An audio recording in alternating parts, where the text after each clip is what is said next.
రెండు ఉన్నాయి కదా. కాడలు ఉండేటువంటిది మీ వైపు ఉండాలి, అక్రమం ఉండేటువంటిది మీకు పై భాగంలోకి ఉండాలి. అర్థమైంది కదా. రెండు తమలపాకులను తీసుకోండి. ఎప్పుడు కూడా ఒకటి పెట్టకూడదు, రెండు తీసుకోండి. కాడలు ఉండేటువంటిది మీ వైపు ఉండాలి, అక్రమం ఉండేటువంటిది పైకి ఉండాలి, మేము ముందుకు ఉండాలి. ఇప్పుడు అందులో ₹1 బిళ్ళను, లేకపోతే మీ దగ్గర ఉండేటువంటి లక్ష్మీ అమ్మవారి ప్రతిమను, లేకపోతే మీ ఉంగరానికి ఉండేటువంటి భగవంతుడి యొక్క ప్రతిమను, అది లేకపోతే దగ్గర ఉండేటువంటి ఒక చిత్రపటము, ఏదైనా సరే ఆ తమలపాకులో పెట్టుకోండి.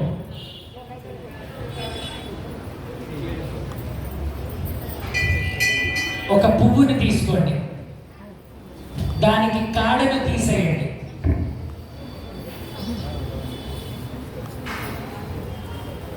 మీ మనస్సులో అమ్మవారు ఉన్నారా? ఉన్నారా లేదా? ఎవరి పక్కన లేనట్టున్నారు కదా. ఉన్నారా లేదా? ఉన్నారా? ఎలాగైతే మనం ఒక శుభకార్యం జరుపుకునేటప్పుడు మన ఇంట్లో కావచ్చు, ఇలాంటి దేవాలయ ప్రాంగణంలో కావచ్చు, లేకపోతే ఎక్కడైనా శుభకార్యము జరుగుతుంది అని అంటే మనకు తెలిసినటువంటి బంధుమిత్రులని, స్నేహితులని అందరినీ పిలిచి వారిని సత్కరించి, వారికి కావలసినటువంటి ఆతిథ్యాన్ని అందించి, వారికి కావలసినటువంటి మర్యాదలను అన్నీ చేసి, వారి నుంచి మనం ఆశీర్వచనాన్ని పెద్దలైతే ఆశీర్వచనాన్ని పొందుతాం, పిల్లలైతే మనమే వారిని ఆశీర్వదిస్తాం. అలాగే ఒక మనిషి ఒక శుభకార్యం చేసేటప్పుడు మన బంధుమిత్రులని మాత్రమే అలాగే పిలిచి ఆరాధించి సత్కరించి వారి యొక్క అభిమానాన్ని, వారి యొక్క ఆశీర్వచనాన్ని మనం పొందుతాం.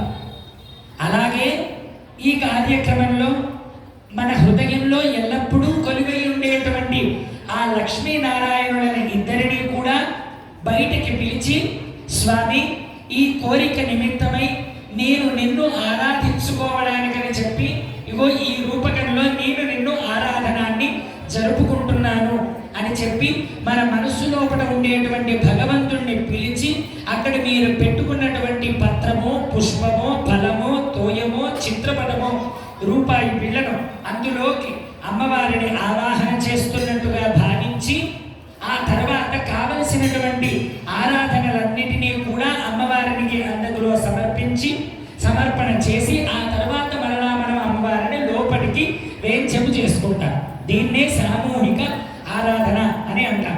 ఇప్పుడు మన లోపల ఉండేటువంటి అమ్మవారిని బయటకు పిలిచి ప్రార్థించి, మన ఆతిథ్యాన్ని స్వీకరించమని ప్రార్థించి, మనం అందించేటువంటి దాన్ని స్వీకరించమని ప్రార్థించి, మనల్ని అనుగ్రహించమని ప్రార్థిస్తాం అమ్మవారిని. అందరూ కూడా పుష్పాన్ని చేతిలో పట్టుకొని నమస్కారాన్ని చేసి అమ్మవారి ధ్యాన శ్లోకాన్ని అందరి చేత కూడా చెప్పిస్తాం. అందరూ కూడా చెప్పండి. ఓం లక్ష్మీ క్షీర సముద్ర రాజ తనయ శ్రీరంగ ధామేశ్వరే దాసీభూత సమస్తదేవ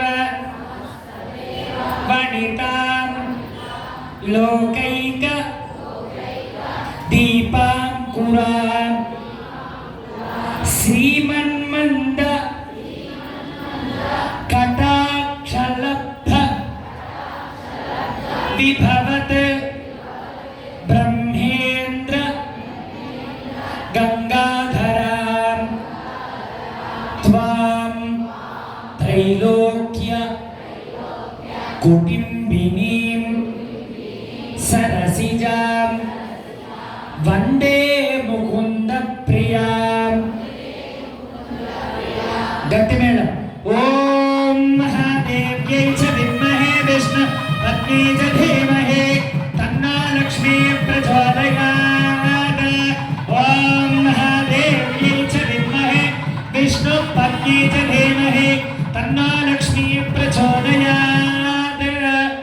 మీరు చేతిలో పట్టుకున్నటువంటి పుష్పాన్ని అమ్మవారిని ఆవాహన చేస్తున్నట్టుగా భావించి అక్కడ పెట్టుకున్నటువంటి ప్రతిమ దగ్గర ఆ పుష్పాన్ని సమర్పణ చేసేసేయండి. ఆద్యాది శ్రీ మహాలక్ష్మీ దేవతాభ్యో నమః. ప్రణామపూర్వక నమస్కారాన్ని సమర్ప నమస్కారం చేసుకొని శిరస్సు వంచి అమ్మవారు అక్కడ వచ్చినందుకు భావించి కృతజ్ఞతలుగా భావించి పిలిచిన ఎంబటే పెద్దలు ఎప్పుడు వచ్చినా సరే పెద్దలు పిలవగానే వచ్చినందుకు మొదట చేయాల్సినది ఏమిటి అని అంటే, అయ్యా ఇంత చిన్నవాడినైనా సరే నా మాటను మన్నించి గౌరవించి నన్ను అనుగ్రహించడానికి వచ్చినందుకు కృతజ్ఞతపై నేను నమస్కరిస్తున్నాను అని చెప్పేసి అమ్మవారికి నమస్కారం చేసుకోండి శిరస్సు నుంచి. ఓం ప్రార్థనా పూర్వక నమస్కారాన్ని సమర్పయామి. అందరి దగ్గర ఇప్పుడు తమలపాకులు, అందరి దగ్గర 2 తమలపాకులు కాకుండా అందరి దగ్గర 4 తమలపాకులు ఉంటాయి.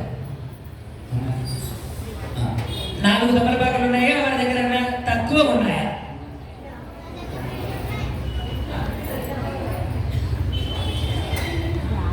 ఉన్నాయా? మీ దగ్గర ఉండేటువంటి 1 ఉంటే 1, 2 ఉంటే 2, అది మీ యొక్క గ్లాసులో వేయండి. ఆ గ్లాసులో నుంచి ఆ స్పూన్ని తీసి పక్కన పెట్టుకోండి.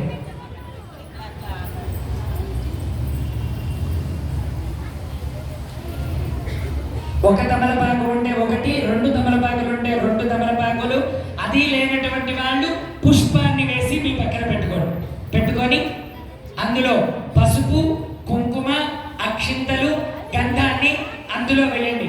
గంగే చయమునే చైవ గోదావరి సరస్వతి నర్మదే సింధు కావేరి జలేస్మిన్ సన్నిధిం కురు. ఎడమ చేతిలో ఆ గ్లాసుని పెట్టుకోండి, కుడి చేతిని అందు మీద బోర్లించండి, మీ హృదయ స్థానంలో దాన్ని పెట్టుకోండి. ఆ జలంలోకి సమస్త నదుల తీర్థములు, వైకుంఠంలో ఉండేటువంటి విరజానది తీర్థాన్ని అందులోకి భావన చేస్తున్నట్టుగా మంత్రపూర్వకం అయినటువంటి దానిలోకి ఇక్కడ మంత్రం చదువుతూ ఉంటారు, అవన్నీ కూడా ఇందులోకి ఆవాహన చేస్తున్నట్టుగా భావించండి. గంగా గౌతమి నర్మదా యమునా సరస్వతి కృష్ణవేణి బాహుదా భీమరనే తుంగభద్ర రేణుకా మలప్రహారిణి కావేరి కృతమాలా తామ్రపర్ణి విశోక కౌశికీ గండకీ విచిత్రగా గాస్సపి ప్రవర సరయు సర్వపాపః కుశావతి ఫల్గుని కరదోయా పుణ్యదా ప్రణీతా జనేకా పుణ్యనదీ పవిత్రతే. ఓం భోగాయకం సర్వం విశ్వభూతాన్యాప ప్రాణావాప పదవాప నమః పదవాప సమ్రాడాప విరాడాప స్వరాడాప చందాగుష్యాప జ్యోతి గుష్యాప యజో గుష్యాప సత్యమాప సర్వా దేవతానాప భూర్భువస్సువరాప. ఓం. మరలా కుడి చేతితోటి ఆ కలశాన్ని, ఆ గ్లాసుని తీసుకొని మీ ఎడమ మోకాల దగ్గర పెట్టుకొని అందులో ఉండేటువంటి తమలపాకులతోటి మీకు ఇచ్చినటువంటి పూజా ద్రవ్యాల మీద మీ మీద ప్రోక్షణ చేసుకోండి. అపవిత్ర పవిత్రో వా సర్వావస్థ అన్నదో వివ యస్మరేత్ పుండరీకాక్షం సదాఖ్యాభ్యంతర శుచిః. అందరూ కూడా చెప్పండి, పుండరీకాక్ష పుండరీకాక్ష పుండరీకాక్షాయ నమః పుండరీకాక్షాయ నమః. మరలా ఇప్పుడు అమ్మవారికి చేతులు కడుగుతున్నట్టుగా భావించి మీ తమలపాకులు కలశం ఉన్నది కదా, ఆ కలశంలో ఉండేటువంటి తీర్థంలో తమలపాకులు ముంచి తీసి అమ్మవారి దగ్గర 6 సార్లు తీర్థాన్ని వేయండి. 6 సార్లు. 1వసారి వేస్తున్నప్పుడు అమ్మవారికి చేతికి కడుక్కోవడానికి నీళ్లు ఇస్తున్నట్టుగా భావించండి. 2వసారి తీర్థాన్ని ఇస్తున్నప్పుడు పాదాలు కడుగుతున్నట్టుగా భావించండి. 3 సార్లు తీర్థాన్ని ఇస్తున్నప్పుడు అమ్మవారు ఆచమనం చేస్తున్నట్టుగా భావించండి. ఓం శ్రీ మహాలక్ష్మీ నమః. హస్తయోః అర్ఘ్యం సమర్పయామి. ఓం ఓం నారాయణాయ విద్మహే వాసుదేవాయ ధీమహి తన్నో విష్ణు ప్రచోదయాత్. ఓం త్రీణి పదామి చక్రమే విష్ణుర్గోపాదాభ్యః తన్నో ధర్మాని ధారయన్నే. ఓం ఆపఃపునంతు పృథివీ భూతాపునాతుమా బ్రహ్మభూతాపునాతుమా. తదః స్నానం సమర్పయామి. ఒక పుష్పాన్ని తీసుకొని అది తీర్థంలో ముంచి అమ్మవారికి స్నానం చేస్తున్నట్టుగా భావించి ఆ తీర్థాన్ని అమ్మవారి పటం మీదనో మీరు ముందర ఉంచుకున్నటువంటి ప్రతిమ మీద ఆ తీర్థాన్ని చల్లండి. ఓం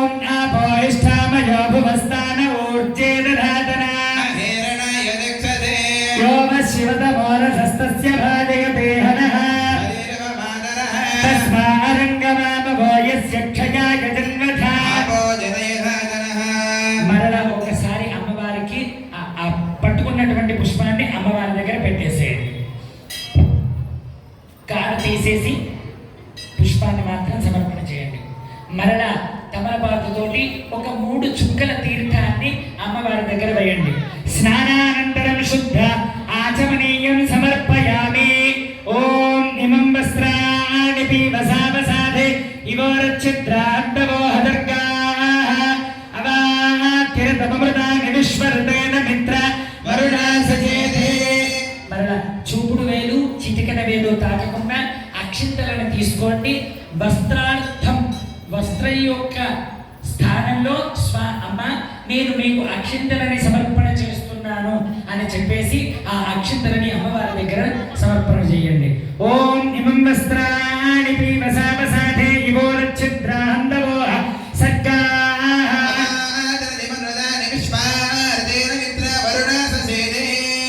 వస్త్రయుగ్మం సమర్పయామి. అమ్మవారికి దివ్య ఊర్ధ్వపుండ్రాన్ని పెడుతున్నట్టుగా భావించి చూపుడు వేలు చిటికెన వేలు తాకకుండా మరలా ఒకసారి కుంకుమను తీసి అక్కడ అమ్మవారి దగ్గర సమర్పణ చేయండి. నారాయణాయ విద్మహే వాసుదేవాయ ధీమహి. మీ యొక్క ఉంగరం వేలుని నీటిలో అక్కడ ఉండేటువంటి కలశంలో ముంచి ఆ ఉంగరం వేలుతోటి నీళ్లలో అంచినటువంటి వేలులో గంధంలో ఉంచండి.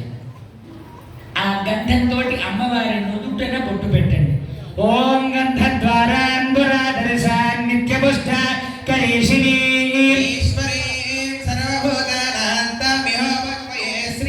హరిద్రాచూర్ణం సమర్పయామి.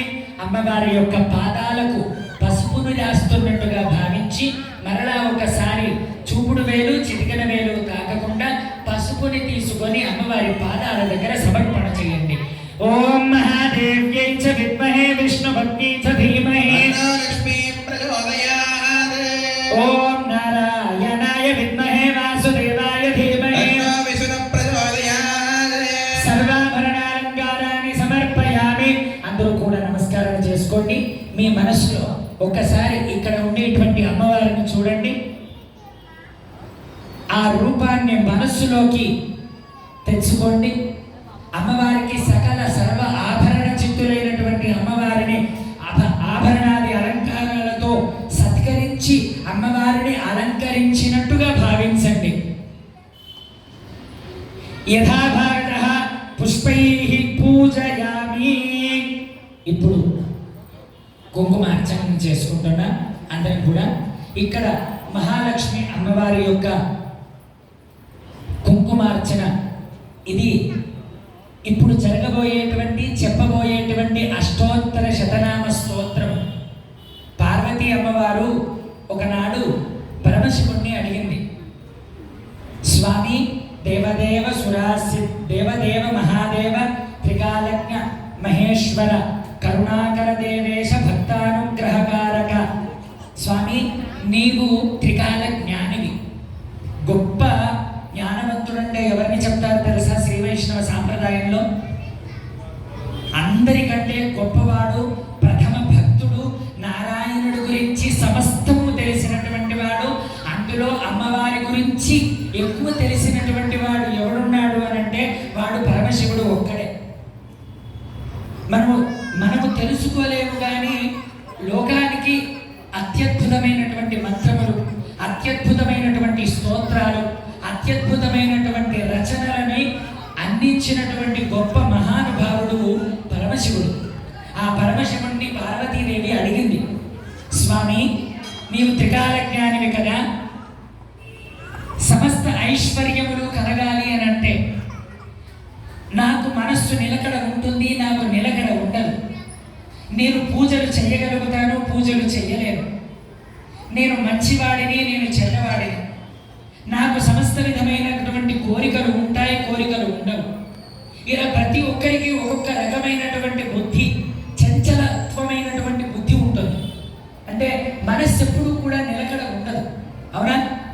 ఇప్పుడు ఇక్కడ ఆరాధన చేస్తూనే ఉంటాం, మనస్సు పరిపరి విధాలుగా పయనిస్తూ ఉంటుంది. వీటన్నిటినీ కూడా అధిగమించి అమ్మవారి యొక్క కృపకు పాత్రులు అయ్యి ఏదైతే గొప్పది ఉందో దాన్ని నాకు అనుగ్రహించు తండ్రి అని చెప్పి పార్వతీ అమ్మవారు స్వామిని అడిగింది. అడిగితే అప్పుడు పార్వతీ అమ్మవారికి పరమశివుడు చెప్పాడు, అత్యద్భుత అత్యద్భుతమైనటువంటి స్తోత్రాన్ని, ఒక స్తోత్రాన్ని అందిస్తున్నాను. దారిద్ర్య మోచనం నామ సర్వపాప ప్రణాశనం. అంటే సమస్త దారిద్ర్యములు అన్నీ కూడా పోయి, సమస్త కష్టములు అన్నీ కూడా పోయి, సమస్త అష్టైశ్వర్యములను ప్రసాదించేటువంటి స్తోత్రము ఒకటి ఉన్నది. అదే అత్యద్భుతమైనటువంటి స్తోత్రం. అది తప్ప ఇంకొక స్తోత్రము దానితో సమానమైనటువంటిది ఇంకొకటి ఏది కూడా లేదు. దానిని అనుసంధానం ప్రతి నిత్యము చేస్తున్నటువంటి వాడికి షణ్మాసం విజితేంద్రియ, 6 నెలల పాటు 3 పూటల ఎవరైతే ఈ యొక్క లక్ష్మీ అష్టోత్తర శతనామ స్తోత్రాన్ని అనుసంధానం చేసుకుంటూ ఉంటారో సమస్త ఐశ్వర్యములు, అఖండ అష్టైశ్వర్యములు కలిగి భోగ భాగ్యాలతో ఎలా ఉంటాడని చెప్పాడు అంటే కుబేర ఇవభూతలే, ఈ భూలోకంలో కుబేరుడి వలె ఉంటాడు వాడు. అంటే ఏమిటి కుబేరుడి వలె ఉండడం అంటే ఏమిటి? సంపద కలిగి ఉండడమా? ఎప్పుడైనా సరే మీరు ఒకటి గమనించారా? భగవంతుడు ఎందుకు కుబేరుడికి మాత్రమే దాన్ని ధనాగారాన్ని, సంపద యొక్క అకౌంటెంట్స్ మొత్తం కుబేరుడికి అందించారు? ఎప్పుడైనా సరే అకౌంట్ తెలిసినటువంటి వాడికి లెక్కలను అప్పచెప్పామనుకోండి, ఆ లెక్కలను అన్ని రంధ్రాలు పెట్టి ఆ డబ్బుల్ని ఎలా లాగేయాలో తెలుసు. లెక్కల్లో బొక్కలు చూపించి ఆ డబ్బుల్ని ఎలా లాగేయాలో తెలుస్తుంది అకౌంటెంట్స్ అంత మంచిగా ఉంటే. అందుకనే ఎప్పుడు కూడా అకౌంటెంట్స్ని చాలా తెలివిమంతుడిని, అతి తెలివిమంతుడిని, బాగా తెలిసినటువంటి వాడిని పెట్టుకోకూడదు. ధర్మబద్ధమైనటువంటి వాడిని పెట్టుకోవాలి, ధర్మం తెలిసిన వాడిని పెట్టుకోవాలి. లెక్కలు రాకపోయినా అయ్యా నాకు ఇది అర్థం కావట్లేదు, ఈ రూపాయి ఇందులో మిగిలిపోయింది, ఈ రూపాయి ఇక్కడ కావాలి, ఈ రూపాయి ఇక్కడ ఇంత ఖర్చు అయింది అని చెప్పి ధర్మబద్ధమైనటువంటి వాడిని పెట్టుకుంటే ఆ డబ్బు నిలుస్తుంది. అంతేనా? అలాగా కుబేరుడు ధర్మబద్ధుడు. ఆ ధర్మాన్ని మనం పాటించగలిగితే, ఆ ధర్మంలో మనం ఉండగలిగితే, అమ్మవారిని పట్టుకొని ఆ అమ్మవారు చూపినటువంటి తోవలో మనం వెళ్ళగలిగితే కుబేర ఇవభూతలే. దారిద్ర్య మోచనం నామ షణ్మాసం విజితేంద్రియ కుబేర ఇవభూతలే. అంటే 6 నెలల పాటు ఈ లక్ష్మీ అష్టోత్తర శతనామ స్తోత్రాన్ని 3 పూటల, ఉదయం 6 గంటలకు, మధ్యాహ్నం 12 గంటలకు, సాయంత్రం మరలా 6 గంటలకు, 6 నెలల పాటు ఎవరైతే నిత్యము అనుసంధానం చేస్తారో కుబేరుడి వలె భూలోకంలో వర్ధిల్లుతాడు వాడు అని చెప్పి పార్వతీ అమ్మవారికి ఈ లక్ష్మీ అష్టోత్తర శతనామ స్తోత్రాన్ని అందింపజేశారు. స్వామి ఎన్ని అవతారములు ఎత్తినా, స్వామి ఎన్ని అవతారాలు ఎత్తినా, మత్స్య కూర్మ వరాహ నారసింహ వామన భార్గవ రాఘవ కృష్ణ కల్కి దశావతారాలలో ఎన్ని అవతారాలు ఎత్తినా, ఈ దశావతారాలలో కాకుండా ఇంకా స్వామి ధన్వంతరి అవతారం, హయగ్రీవ అవతారం, మరొక అవతారం, మరొక అవతారం, ఎన్ని అవతారాలు ఎత్తినా ఒక ఇద్దరు మాత్రమే స్వామిని పట్టుకొని స్వామిని విడిచిపెట్టి ఉన్నారు. ఆయన ఏ రూపంలో ఉన్నారు? ఎవరు వాళ్ళిద్దరు? ఒకటి సుదర్శనుడు, రెండవది అమ్మవారు. అమ్మవారు స్వామి ఏ అవతారం ఎత్తినా సరే అమ్మవారికి అనుగుణంగా ఉంటుంది, ఆ స్వామికి అనుగుణంగా ఉంటుంది. నరసింహ అవతారం ఎత్తిందనుకోండి, ఒక దగ్గర చెంచలక్ష్మి అయింది, ఇంకో దగ్గర రాజ్యలక్ష్మి అయింది, మత్స్యావతారంలో మహాలక్ష్మి అయింది, కరుణలక్ష్మి అయింది, ఆదిలక్ష్మి అయింది, ఆద్యాది శ్రీ మహాలక్ష్మి అయింది, ధనలక్ష్మి అయింది, గజలక్ష్మి అయింది, సంతానలక్ష్మి. ఇలా ఒక్కొక్క అవతారానికి స్వామిని వదిలిపెట్టకుండా ఉండేటువంటి శక్తి అమ్మవారిది. 2 శక్తులు ఈ లోకాన్ని పరిపాలిస్తూ ఉంటాయి.